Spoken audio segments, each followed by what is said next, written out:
Hello, my strange and charmed ones. Happy Halloween fall season. Today I've got a really fun video for you guys that's a little bit different than what I normally do. I am going to show you guys how to make the most amazingly awesome Halloween cake ever. If you may be able to see in front of me, I actually got this Williams-Sonoma Halloween cake pan that looks like a skull. Let me show you. Actually, I should say that Mike bought it for me because I really wanted this thing last year. It was really popular at Williams-Sonoma and I didn't end up buying it, and I totally regretted it after Halloween came because I was like, think about it, I could make skull cakes all year round, not just for Halloween. So I was really happy that it came back this season, and Mike went ahead and bought it for me like the sweetheart he is. So today, to thank him, I'm going to make him a cake with this cake pan. So because this is a skull cake, I've decided to do something a little bit kind of fun and spooky. I'm going to make Michael's favorite type of cake, which is a red velvet cake. So I've got 2 packages of this Duncan Hines red velvet cake mix. To be completely honest, I have no clue if 1 package or 2 is going to be enough. So I'm just gonna double it and see how it goes. If I have extra, I'll toss it out, because this is an odd cake pan, obviously, because it's actually 2 parts. The skull, because it becomes one whole skull, it's actually like in 2 halves, the face and then the back of the head. So this is going to be a little bit tricky, but I thought that red velvet would be awesome, and topped with a white cream cheese frosting, which is a traditional topping for a red velvet cake. But I thought that it would be great because the skull would look white, and then when you cut into it, it'll look red. So it's like you're cutting into a head. Like, how cool is that? So I hope you guys are excited about this video. I'm going to go ahead and put together the ingredients. I have my oven preheated right now at 325. The box says to preheat your oven to 350. 325 if you've got a dark or coated pan, and I think this is dark and coated, I would say. So I'm just going to put this aside for now and mix in all of the ingredients that I actually need for the actual cake. And the reason I'm not doing this in my kitchen is because I tried to set it up in my kitchen and it looked horrible. So I'm doing this on my dining table. So I hope you don't mind. At least it has really good lighting. You'll be able to see everything. So this is obviously a cake from a box, so there really isn't, too much complication with this. I'm literally just going to be following the directions. And for each box of this, I need 3 eggs, 1 cup of water, and a 1/3 cup vegetable oil. So I have 2/3 cup vegetable oil here. I've got 6 eggs already kind of broken out into a cup, and I've got 2 cups of water here. So I'm just first going to throw the cake mix into this giant bowl I've got in front of me. And for those of you who don't know, red velvet cake is literally just like a dark chocolate cake, like a chocolate cake that's been colored red. So it's nothing too unusual or any weird flavors, but it is just chocolate, and it goes really well with the cream cheese frosting. So I think this is going to be pretty awesome if I can successfully make this cake. Oh, that's a lot of mix there. I'm going to make such a mess. Okay, so I've got all of my cake mix in there. I'm going to throw in the water, the oil, and the 6 eggs. You guys can't actually see into the actual, I don't think you guys can see in, but it's actually got a red tint now that we've added liquid to it. So I've got my beaters here, my hand beater, and I just have to beat it for low speed until moistened, about 30 seconds, and then for medium speed for 2 minutes. Okay. So I'm going to start on a low speed. I'm probably going to bleep all this out because it's going to be loud.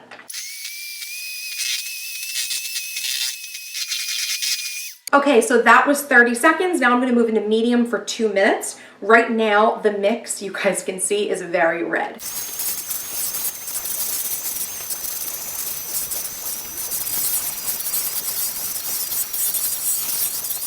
Okay, so that is 2 minutes, and right now, the batter is very red still, and it's nice and smooth, and I tried as best I could to make sure that I got these whips and all the little nooks and crannies of the bowl so that it would be all well whipped up.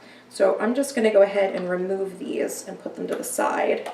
Okay, so now I just have my spatula. I just want to go around and make sure that I did blend this pretty well, and it looks like I did, which is good. It looks really super smooth. Okay, so now let's go ahead and prep this cake pan. Okay, I'm just gonna really quickly rinse this out just with a little bit of a moist towelette. It looks clean and everything, but just to be sure, because I haven't used it yet.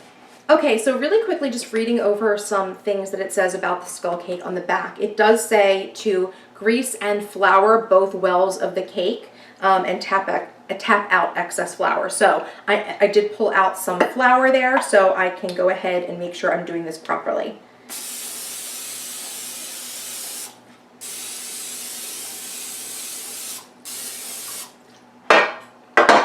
Because the last thing I want is for this cake to get stuck.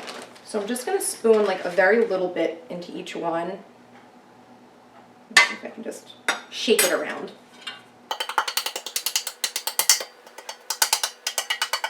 Okay, so now that I've put the flour in, it looks like this. I'm not sure if that's right or not. It looks pretty good though. And there's not too much excess in there. It all seems to be sticking to most sides. So I'm assuming the flour is in there to help the actual cake pop out once it's time. So all I'm going to do now is start filling this up. And what I'm going to do to help me is just put these underneath to hold it up because it's a little bit uneven, the pan. It stands up on its own, but I'm a little bit afraid it might tip over. So I'm just going to go ahead and put this in. I'm pretty sure I needed 2 boxes for this, so it's going to be double.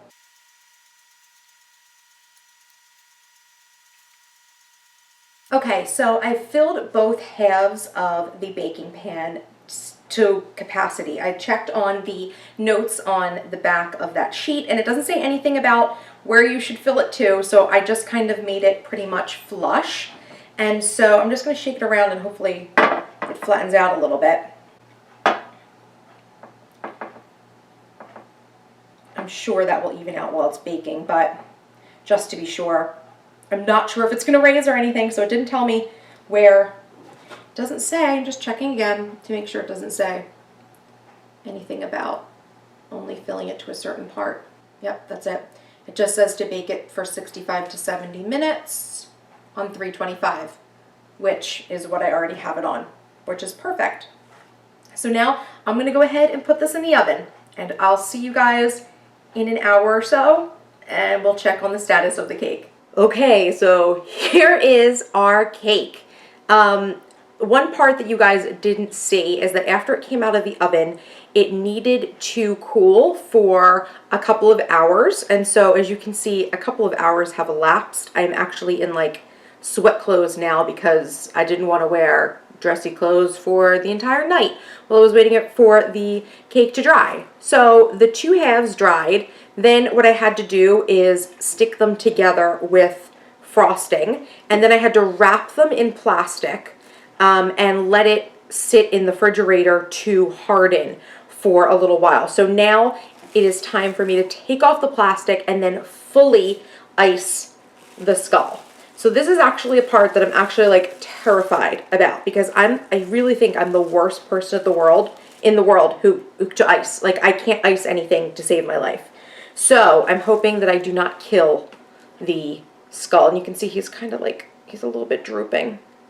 Go back up, skull. Go back up. Okay,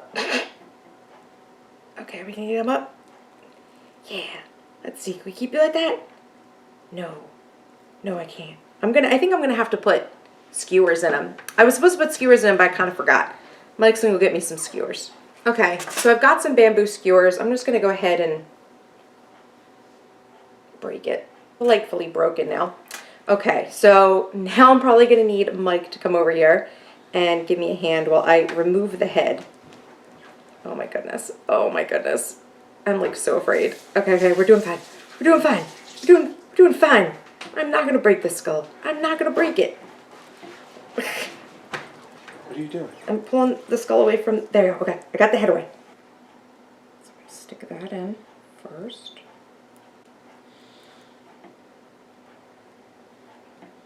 It looks like he might actually come out. I need to sit him back more. Okay. And one up here. He's not coming out the back yet, is he? No. Okay. Now, putting him back on. Okay. The face is back on. How's it look from that side? Okay, he looks fine. He looks fine. You look beautiful. Your head's cracked a little bit. It's no big deal. I'll fill it up with cream cheese. Okay, so that's actually holding much better with the skewers. Okay, I should probably put them in the first time, but I completely forgot to do it. Things were moving so quickly when I was getting them after they cooled. I completely forgot to do things. Okay, so now I'm going to go ahead and frost this, which I'm really scared about because I really don't think I'm good at frosting anything. Start with the head. Start with the head, okay. I'm gonna start with the head. I'm like so scared. I feel like I'm gonna hurt him. He's already dead though. He's just a skull. I feel like I need to take clumps and put it everywhere. That's like always where I feel like I have to do. I'm gonna stick some of that in there because there's like a hole. Go in that hole. Okay, so far so good, so far so good.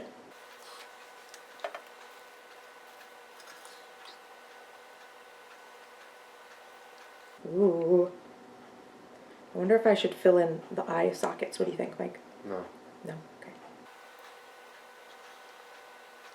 Oh, he looks like Justin Bieber now. See him? He's kind of got like a thing in the front. I think I Bieberfied him.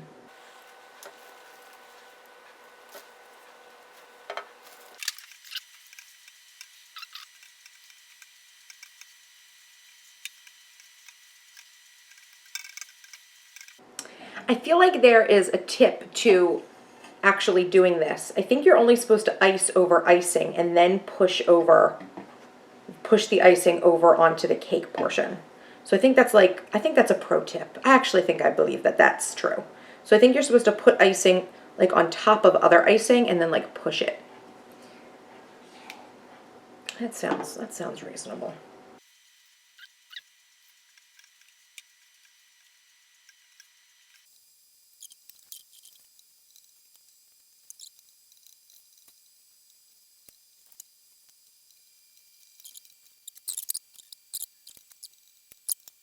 Okay, so I think I did it.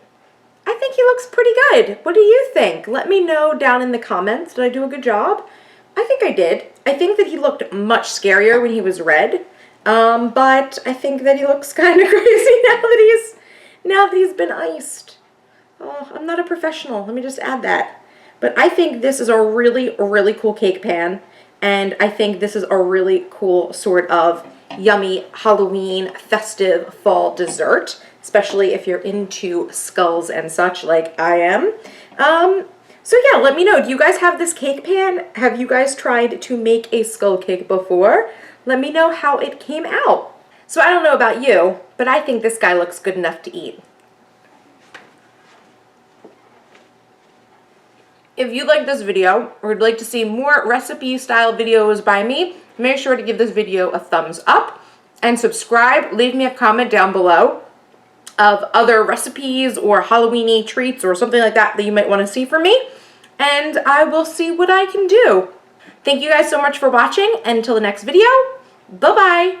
Just uploaded, actually this was yesterday, this 31 things to do in October checklist. This is like a little seasonal checklist that I've made. It's a free printable that I've got up